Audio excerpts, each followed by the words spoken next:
Welcome to the Nerd Soul Show. I'm Nathan. I'm John. And I'm Colin. So we're going to review the newest episode of WandaVision, episode 8, which is Previously On, I believe the name of the episode is.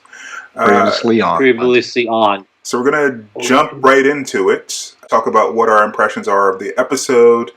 We are actually doing this live tonight, so if there are people that have questions, we might answer questions later on, but we're going to just talk about our initial impressions before we get to that. All right, so Colin, do you want to start us off? What you thought? Yeah, so this was a very fascinating episode. A lot of questions that were answered or filled in the gaps. So people that have been waiting for it to happen ever since episode 1 and 2 with the Dick Van Dyke Show, they're able to get some of them answered. I think that one of the theories I remember that we talked about was why is she focused so obsessed about sitcoms?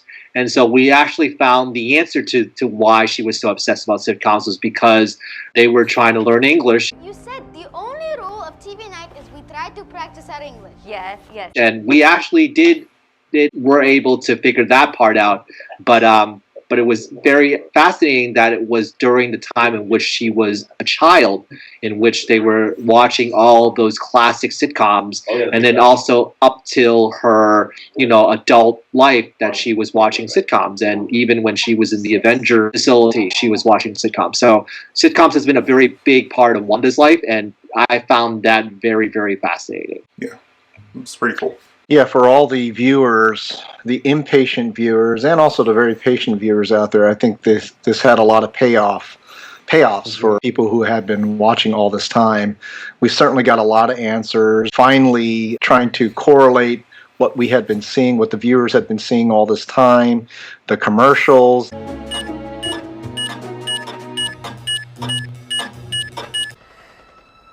Wanda, teoria, dia bang vad det zaiste.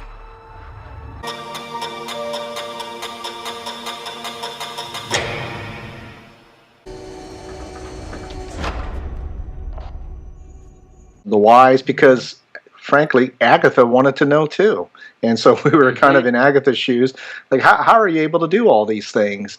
Of course she had an angle throughout the whole time, but it was still nice to see the walks down memory lane literally inside her head as to what really happened on a lot of these scenes that we've already seen. And so I loved it. I loved the episode. It was very satisfying, but now we're headed towards the grand finale, as this is the penultimate episode. So yeah, I like the episode. I do have some reservations or concerns because they only have one episode left. There are a lot of questions that are outstanding. We don't know who the person in witness protection is. We don't know what Pietro's deal is. We don't know why hexagons are all over the place. So they have a lot to do in one episode. So I hope this episode is like 40 minutes. This episode was 40 minutes, and hopefully it will be longer next episode. So that was my only concern about this episode. But beyond that, I did like it like you guys did. I like that we got a lot of answers to certain things. We know how the whole hex started, even though we don't know why it has the shape that it does. We know why Agatha came. We don't know exactly what how she brought Pietro, but we know that she was drawn to Wanda's energy. So we know a lot of things. We got a lot of answers. Also, a lot of things that we speculated about, like the sitcom thing. I think we went back and forth between it being something that she watched as a child, and also there was a suggestion that it was her watching sitcoms with Vision, and it was mostly the first thing, but it was also the second thing as well, because she also they had a scene with Vision and her watching sitcoms, and the assumption there is that was their first time watching sitcoms, and there was that whole year that they were away, they were running around with each other, so I assume they were doing it even more when they were running around with each other. So yeah, so it was a good episode. Yeah, it was just finally nice to see all the things that we had speculated on, like you said, Nathan. The things that we had guessed on, some of them were right, and others were kind of right. We were heading in the right direction on some of those things, and but the ones that we were kind of right on. I thought it was a bit of a twist, a bit of a surprise, like Wanda going into the sword facility, and for her to just walk out like that, it was definitely not what I expected. It made me go, what happened there? So I was obviously not right completely about that, but so now curious to see what the heck's going on there.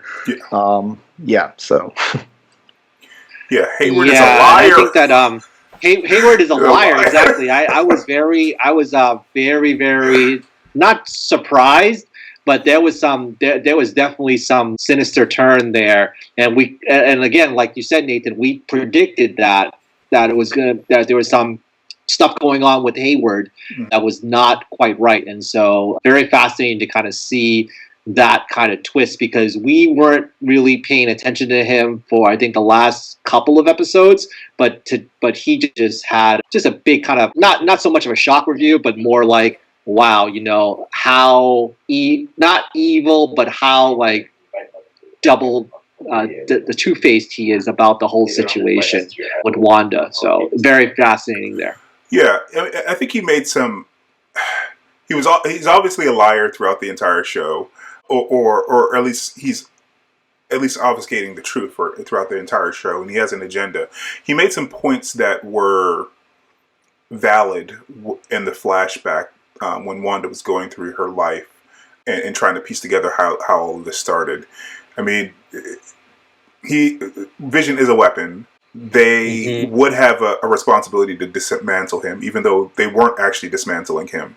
And it is dubious. It's not really something that she can't really put $3 billion of vibranium in the ground. You can't do this. In fact, it is our legal and ethical obligation. But I cannot allow you to take $3 billion worth of vibranium just to put it in the ground. Because she would like it to rest there, but basically someone is going to go dig it up and try to reactivate the weapon. So he made some valid points there in talking to her, but the Hayward that we know is the Hayward from 3 weeks later, where he's lying to everyone. So yeah, it's even though he might be coming from a good place, he's doing it in a very shifty way. Well, not necessarily a good place, a rational place. Because we talked about this last week when we were talking about the rationality around trauma associated with the blip. He's coming from a rational place, but he's doing it in a duplicitous way. Yeah, he's taken definitely a more extreme angle, and so is Wanda. She's extremely on the side of the very emotional reaction to what happened there. So. Right. Definitely, we can. So it looks like they are trying to present both sides, and at the same time, again, her just walking right out, and he's still lying about whatever the heck happened there, and so that remains to be seen as to why he's really going down that angle. Because while he's right about the part where, you can't just put $3 billion worth of vibranium and some sentient weapon and bury it somewhere. He's got other plans for it, and in reviving him in some way as his own weapon, and at the same time, why lie about it then? I mean, all the soldiers and everybody there, the sword agents, can see that he's got a rebuilt Vision that's right there, as we saw. So, by the way, I'm referring to the mid-credits episode for this one. So right. Yeah, he's definitely. Like I said, he's definitely duplicitous. We like you said, the mid-credit scene, we see that he was able to, or they were able to reassemble Vision. And actually, the white Vision is from the comics. He was disassembled in the comics, and he lost all of his personality. So I think that's what the nod is there to the white Vision. Yeah, it's interesting. What did you guys think of the scene at the beginning with Agatha in Salem? That was a bit of a twist. The twist there being that, it made me finally say, oh yeah, so she is the shark. So she is the shark, and we saw the purple powers, the purple representation of her powers. I was shocked that was her mother. I'm sorry, go ahead. She definitely looked like she was sucking the power away from the Yeah, I loved how they presented it, where she's cackling, she's laughing. I'm sorry. She's in pain at first, and then it just turned into, gradually turned into, give me more, give me more. So that was a nice representation of what was really going on. So I guess whatever they were hitting her with their powers was causing pain at first, and then all of a sudden she's able to reverse it around, or maybe she was faking it the whole time. I can't tell with her. I feel like part of me wants to believe that was just them showing, she's been duplicitous for a while and she's a really good actor. That's why we've been fooled for the entire series. So she was playing like she was hurt, but what she really wanted them to do was tie her up so she could absorb all of their energy at the same time. Part of me wants to think that, and part of me thinks, okay, maybe she was in pain, and then she realized the dark magic she was dealing with or she was playing with was able to absorb their power. But it's difficult to tell because she's lied so many times and played the victim so many times through the last couple episodes. Seeing her play the victim in this cutscene might have just been the genesis of her playing the victim. So. Yeah, and it was very fascinating because even in the opening credits with the Marvel Studios, they actually changed the color to purple, which was really fascinating because they haven't done that in the previous episodes. They just kind of left it alone, but now they switched it over to purple. And, it got me thinking a lot about whether or not their powers were based from the Infinity Stones, because a lot of that kind of like the colors were very similar to a lot of the colors that you saw from the Tesseract and also from the Power Stone. Now that's just a kind of theory on my end as to whether or not, because, the Infinity Stones have been around for a long, long time, and whether or not these individuals, these beings were based on the Infinity Stone power, and whether or not they're trying to bring back that story to kind of uncover a little bit more of that situation, and maybe even bring in the Eternals in some ways, because the Eternals are beings that have been around for tens of thousands of years. So it'll be very fascinating that maybe that scene right there opens up to a lot of kind of interesting storytelling as we move forward. So we got a question from Robert Anthony R. asking, do we think that Agatha is going to work with Wanda in the future to try to beat Hayward? I don't know. So at the end of the episode, and actually I guess what are we, 13 minutes in, so I guess we can jump to theories at this point.